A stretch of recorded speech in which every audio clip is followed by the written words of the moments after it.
the Under the Hood Show, a special edition of the Under the Hood Show, as we do our first test drive review of the new Ford Mustang Mach E. Thanks for joining us. Russ Evans, Shannon Nordstrom here to answer my questions, I guess, about the Mustang, maybe. You have questions? You should have all the answers by now. I do have a lot of answers because I drove it a lot. So let's quickly, we drove a Mustang Mach E the other day. Yeah. Thank you to Sioux Falls Ford and Lincoln for letting us test drive the new Mustang Mach E X all-wheel drive that we were able to put through its paces and just get to experience for me, this was my first solo piloting. I guess not. I did drive that Tesla Model X with my friends, but of a non-Tesla electric vehicle. Mm-hmm. Yeah. Fully electric vehicle. And for me, I don't know about you guys, but for me it was. And it was beat it down. Quite an experience. Yeah, and we were talking about this. It's very timely because we did this test drive a week ago, and now the landscape is changing a bit. Yeah, Biden's signing an executive order, looking at making some requirements on the car manufacturers or not. He's making some suggestions. Yeah, half of all vehicles, either electric, plug-in hybrid, or hydrogen fuel cell, something besides internal combustion by 2030. Yep.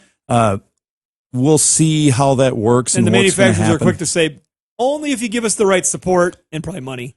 Yeah, we could.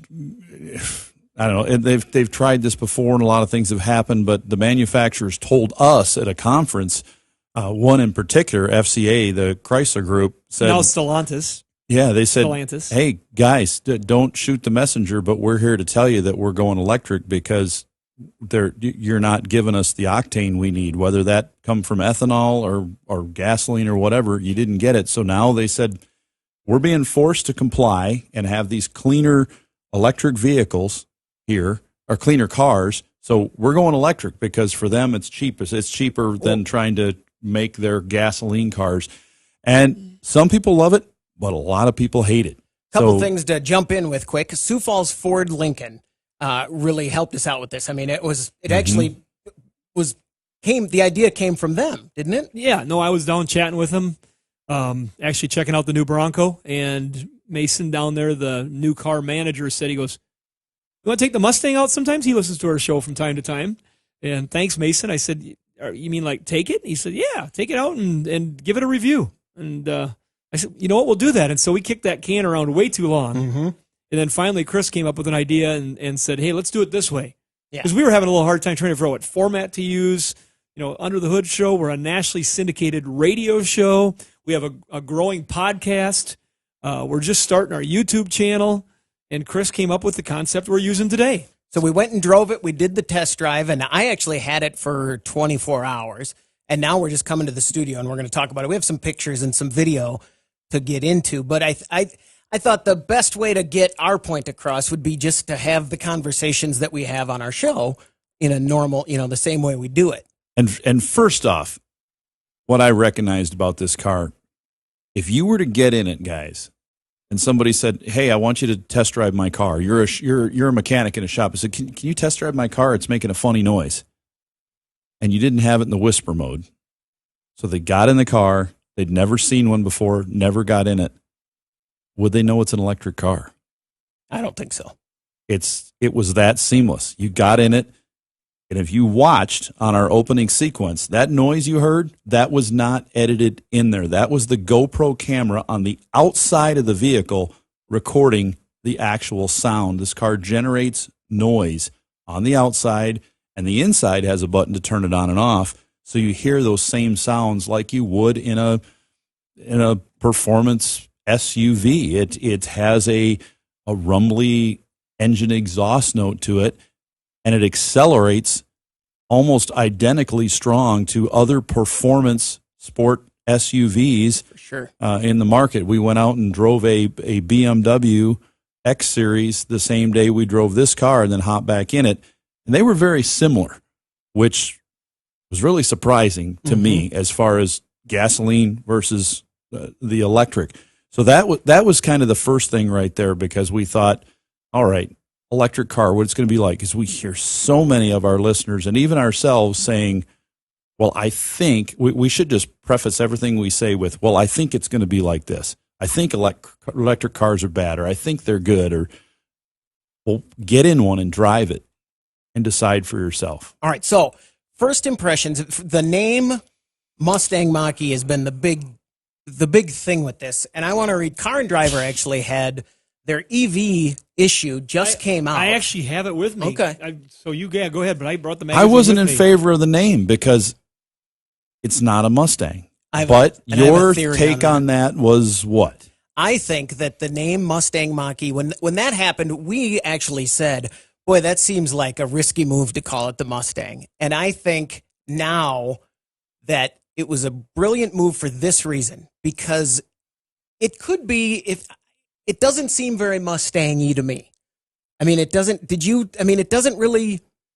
There's nothing about the car that made me feel Mustang. The logo, the headlights, and the taillights made me think Mustang. Other than that, zero. And they could have called it just the Mach E or the EV Edge. I would have ignored it if it was a Mach E. That's it, I think. I was watching, reading articles, and there was a Mustang review that they've done all the Mustangs every year since 1989 or something, and they reviewed it. And their take was, it's not a Mustang, but it's a great car. And I thought, if it weren't called a Mustang, no one would have noticed.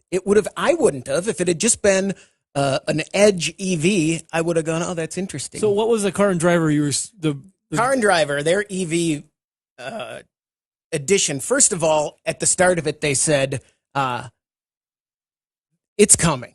You can, whatever your opinion is, it doesn't matter. You're going to need to know this stuff. It's going to come no matter what. Electrics are coming. And they talked about the obstacles that it faces and how those are already being overcome and different things. And so it just said, it kind of counter-argued a few things and said, if you think this is why you're right now, but there's going to come a point very soon where all of those arguments will be moot. It's just going to be here. And this is the first sentence of the EV of the Year article about the Mustang. Quote, if an automaker wanted to convert people from EV skeptics to EV evangelists, it's hard to imagine a better vehicle for the job than the Ford Mustang Mach E. And I thought that summed it up perfectly.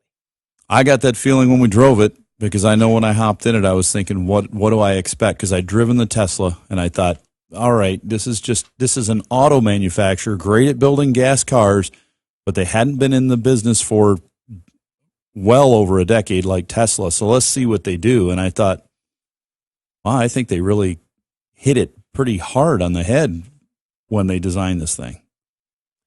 Good car. That's what I got out. First impressions is that, no, this is not a Mustang. The purists are going to hate it. But if they give it a chance and they drive it, they're going to say, it's a pretty good car. I think, it's tough to separate for me a little bit the articles I read versus what I think. You know what I mean? And I didn't read any of the articles. Yeah. I just got in it and drove it. So I haven't seen the articles yet. I haven't even picked up the Car and Driver. It's sitting on. Well, I picked it up. It's sitting on my desk at home, but I haven't gone through it and read the rundown on these things. One of the articles said they always talk about the Tesla killer. What's going to be the car that?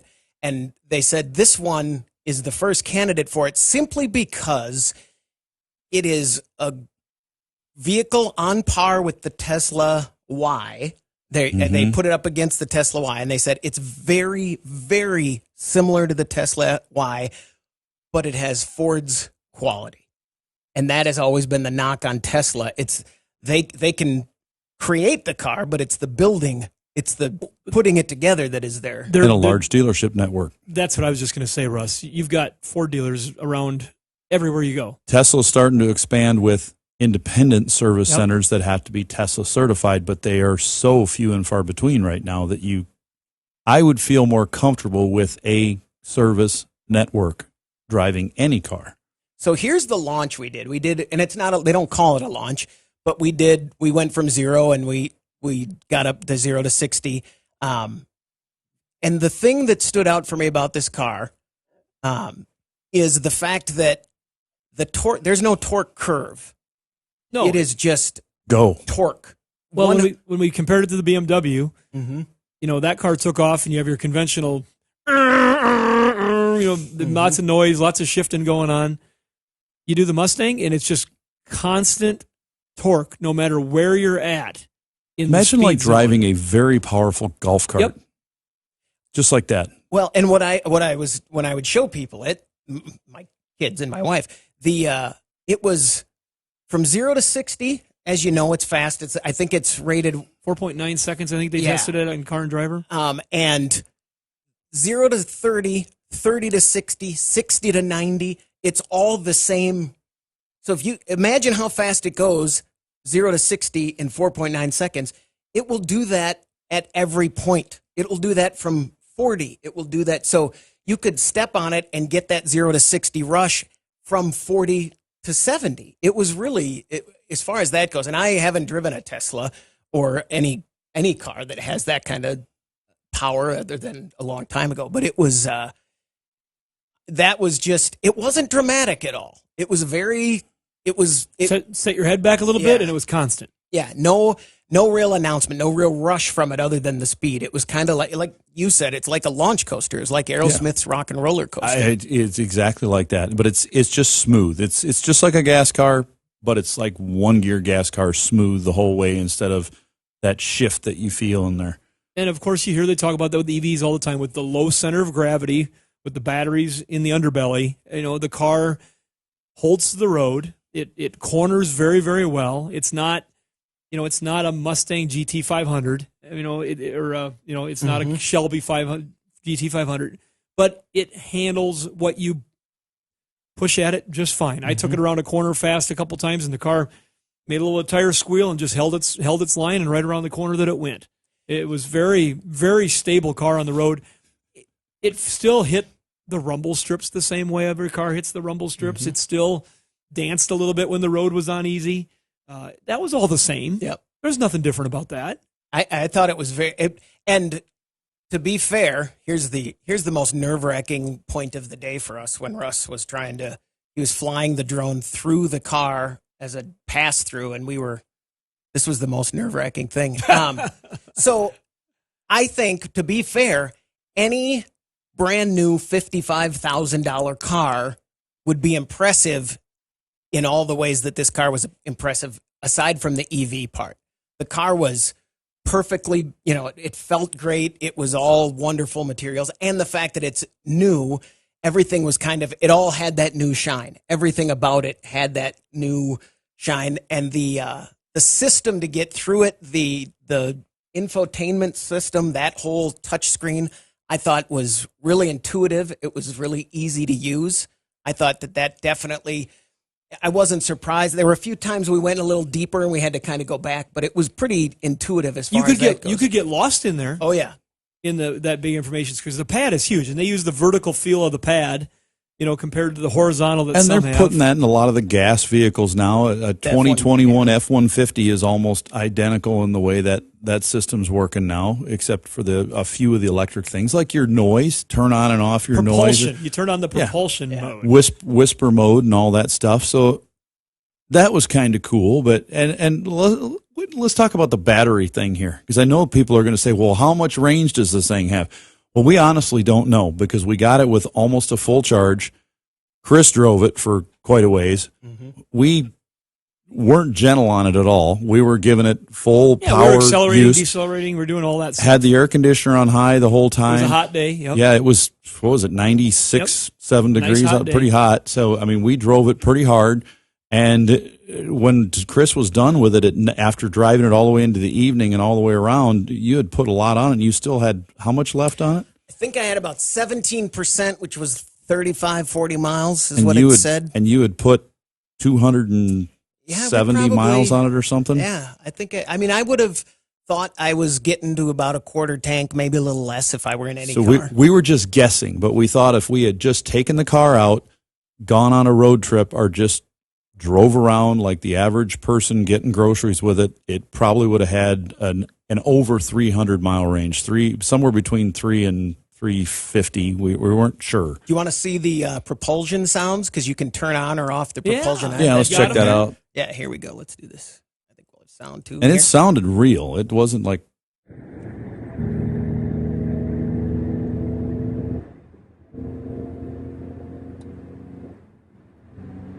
You can kind of hear it there. I think the higher you got, I thought it was very accurate or very real sounding, very illusory when you were at low speeds. I think the higher you got, it started to make that kind of warble, that spaceship sound. But low, when my wife was in it, I just didn't tell her, and she goes, "Well, I can still hear and feel the rumble of the engine." And I turned it off, and she went, "Oh yeah, that was totally."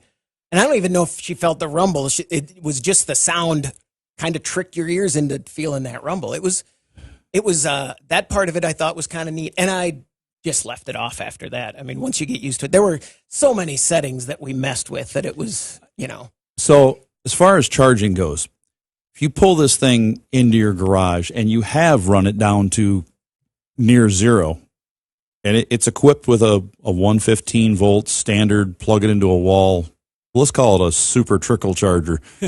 You plug it in, it's going to take like 96 hours to fully charge it. So a whole weekend, which is fine if you happen to have a lake cabin and you've driven it 250 miles to your cabin and you've got all weekend. And that's on regular house. Right. That's just low. That's anywhere, plug it in for emergency. That's basically an emergency charger, because two things are going to happen. You can get the fast charger, and then you can get a super fast charger and knock it all the way down to a 3-hour charge from zero. But whose car is completely out of gas every day? So I'm going to get in this car. I'm going to drive it to work. I'm going to put a 50-mile round trip on it. I'm going to plug it into a regular 115 wall outlet, and it's going to be charged by the next morning when I go to work. That's fine. If I do commute and drive a longer distance, I can plug it into my fast charger and charge it much faster. So those are options which you is have. a $800 option. Right. And $2,500 if you're going to go up to a full supercharger, which most cars can you use that name? have a supercharger, but not a Tesla supercharger. You get into a giant charger with a lot of voltage and amperage, it's going to cost more money. But those are the ones that are going to be out there on the highway networks eventually. Right. Tesla has a supercharger network now. There are some other ones independent across the country. You plug into those and you charge faster. That is the drawback of this car right now. I do not want to I don't want to get in this car, take a trip, go to Omaha, have to stop for 3 hours to charge, then drive to Kansas City, 3 hours to charge, then on to Oklahoma City, and then on to Dallas, and I'm stopping 3 hours each time. I don't want to do that. If this car was able to pull into a station and do there are some battery technologies that are super fast out there, as low as 10 minutes. Some of the Teslas, you can do 20, 30 minutes and get a full charge. If I could pull this Mustang today into a station and recharge it in even 10 minutes, that car is serious competition to anything out there that's gas right now. But right now it's a huge drawback, and it's a deal breaker for me for anything but a city car. Right. That's what I was going to say. I think all three of us could drive a vehicle like this every day if we had another car for road trips. Yep. No problem. It wouldn't be a problem at all. As a matter of fact, in the same Car and Driver article, and I think you watched the video on it, and Car and Driver's got some good stuff. They did a race across America with different electric cars. I haven't watched it yet. And that's a whole other thing we could talk about, but that was exactly what they came down to. They took a designated course you had to take, and you had to stop at certain waypoints and see who would end up here in a certain amount of time. Mm-hmm. And that was the problem. They ran into problems with getting to the charging stations, waiting when they got to the charging stations that were not working. Mm-hmm. And these were all like big time game changers. That's what they said. Not ready to do this yet. Right. But it's close. And a couple things too. I got to drive it overnight, and like I said, I think a lot of it was amazing. Here's the park assist. We didn't do that together, did we? I had a chance to really go through that menu because my son is the same way. So he was like, let's get in that. Let's go look and see what it does. And it was the technical parts of it were amazing, but I'm not sure they were any more amazing than any brand new high-end car. You know what I mean? It had all of the sensors. It had... You can finally parallel park, Chris. It had... I'm a master of parallel park. Don't start with me on parallel parking. That's the one thing I could do. But it was really something. The park assist, you just drive down the parking lot. You didn't have to have it any specific place. You just got to pick which type of parking you wanted, and it turned on the camera and went and found you a parking spot. Everybody needs this. We didn't do. I like the finding parking space, but everybody needs this one to pull in perpendicular and actually park between the lines. Say in there, too small of a spot. Why are you trying this? Yeah, it will say all of that. Because we need that. Yeah, I mean, it really did. It would tell you what you're doing. It has stop door dings. No, as a matter of fact, no, because when I opened it in my driveway, it didn't hit my car, but it did it did sit on the thing. But it also, so that part of it was great, as I imagine any of them are at that level. It's similar to what a lot of the features of the others are, yeah. The one-pedal driving, That's awkward. If you don't know what one-pedal driving is, when you have an EV, because of the regenerative brake system. ATVs have them now, too, a lot of the ATVs. It just literally does what your foot tells it to do. It's 0 to 100%, and wherever you are, that's what it does. On the acceleration and the deceleration. Right. And it had it talked in there about there's different, you can have it so the quicker you take off your foot off, the faster it will stop. So if you control it, and then if you take off, it'll come to a stop. We didn't use this at all, but the next day on the interstate, I came to work and I used whisper mode. There's 3 modes. There's unbridled. What was the first one? Just regular. What was it called? Oh, I don't remember. Engage, okay, yep. And then whisper mode. When I was on the interstate, I put it in whisper mode, and in whisper mode, it acted like any car at all. When you let off the gas, it coasted, which is something that it doesn't do in Engage or in Unbridled. But the whisper mode, it settled down. It definitely changed the suspension and the ride. And it was very, once I was in that mode, it was very just normal. And one of the things that we didn't get to see, and I wasn't aware of until when I got up the next morning. I go to work at 2:30 in the morning. Yes, he said that out loud. Yeah. When I got up in the morning to leave, the car gave me a little light show as I walked towards it. The logo was projected onto the ground. The lights around the car slowly came up and moved as I walked around the car. It lit the pavement where I was going with the lights that are going down. And it was actually really a surprise. I was pitch dark in my neighborhood, and when I came out, that little Mustang there on the ground appeared, and it was an interesting. So that says Mustang. Yeah, for sure. Yeah, and it just was. Yeah, it was a great car, and the EV part of it is the thing unique about it. So I don't know, what that says about the car as itself. I thought it was, well, as you said. If you told me I had to trade my car for this right now, okay, I could do that.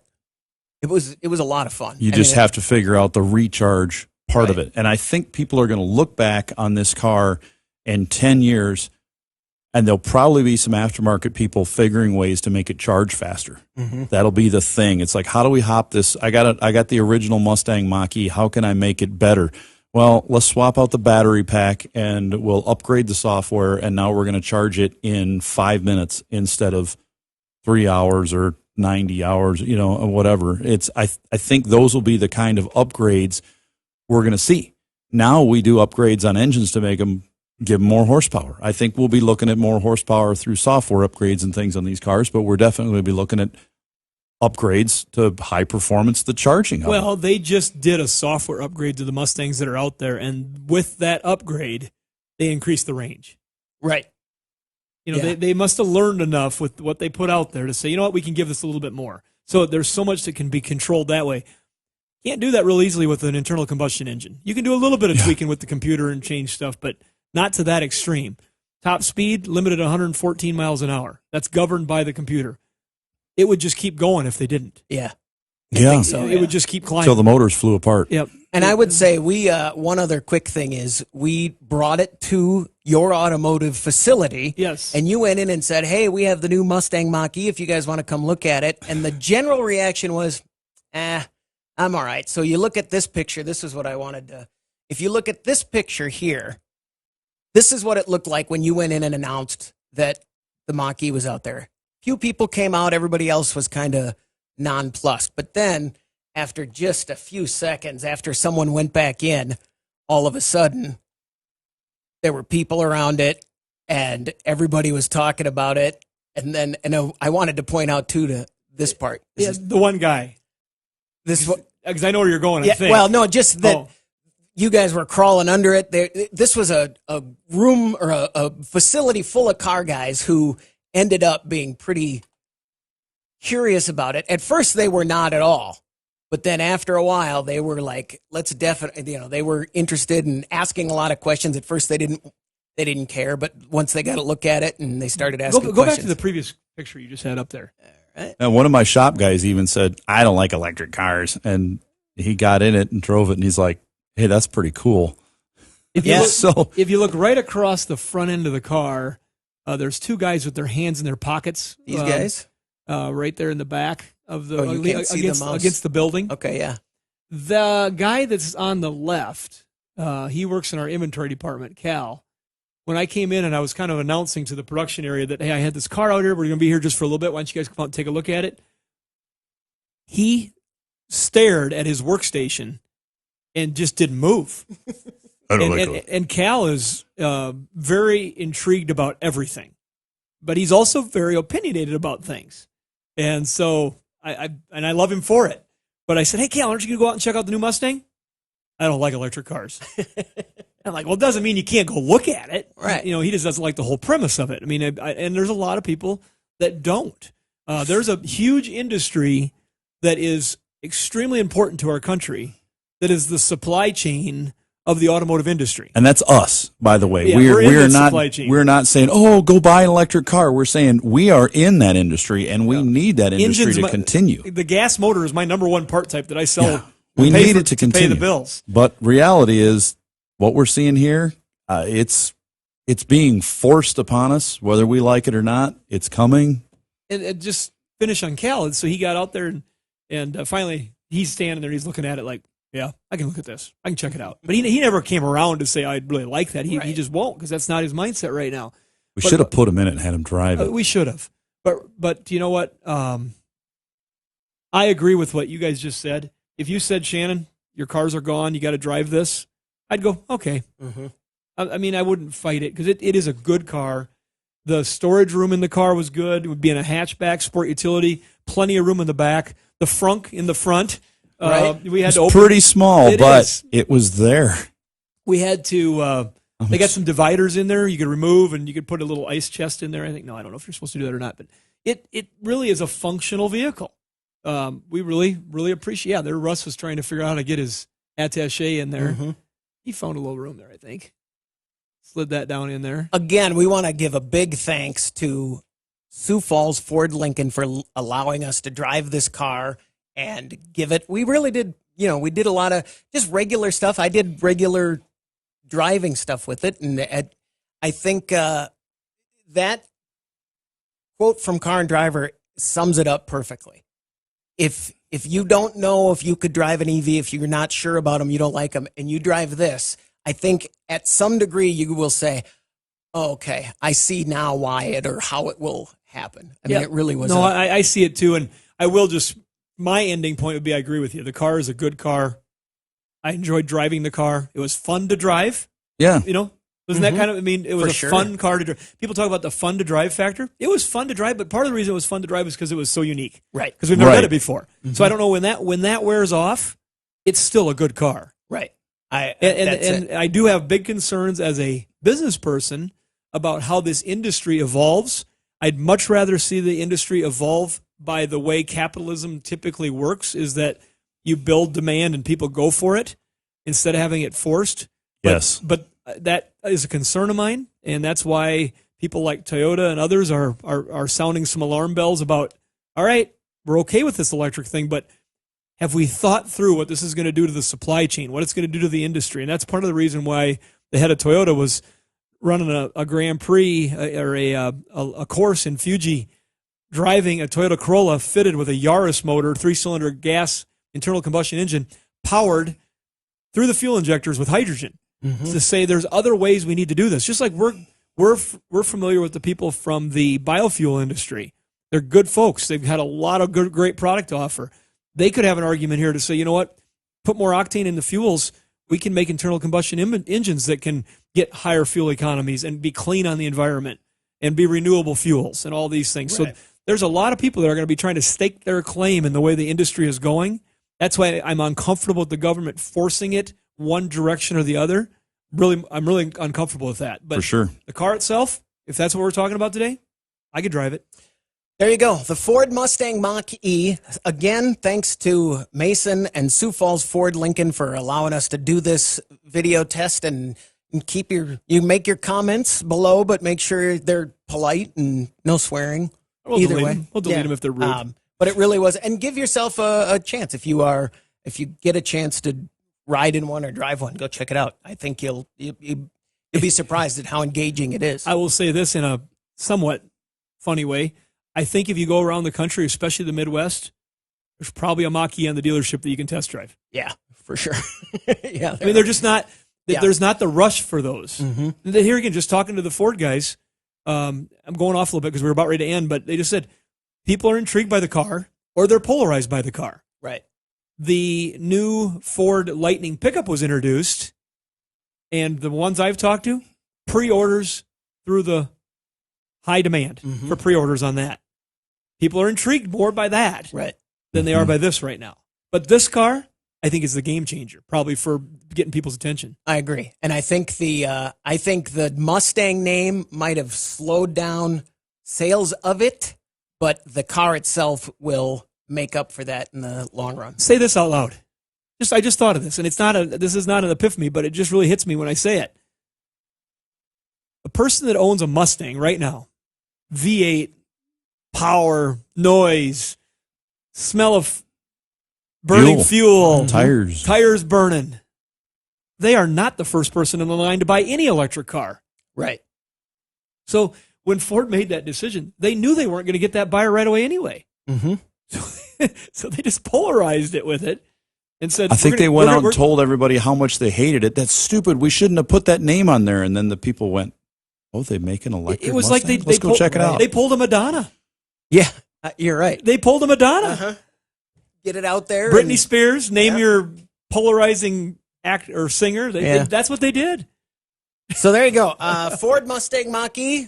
Thanks for watching. If you have a car you think we should test drive and review, call us. That was really fun. Yeah. Or how we did this. Yeah. And we're learning. So we'd love to be involved in. We could be a little quicker, maybe, but that's all right. This is what you get. This is our thing. I say we take that clip out of there of flying the drone through make a separate clip out of that and post that. Okay. Just something to say. This is Mustang Mach E fly through. There you go. That would get people's attention. Again, thanks to Sioux Falls Ford Lincoln for letting us drive this Mustang Mach E. There you go. Thanks for watching. Thanks for listening to the Under the Hood Show.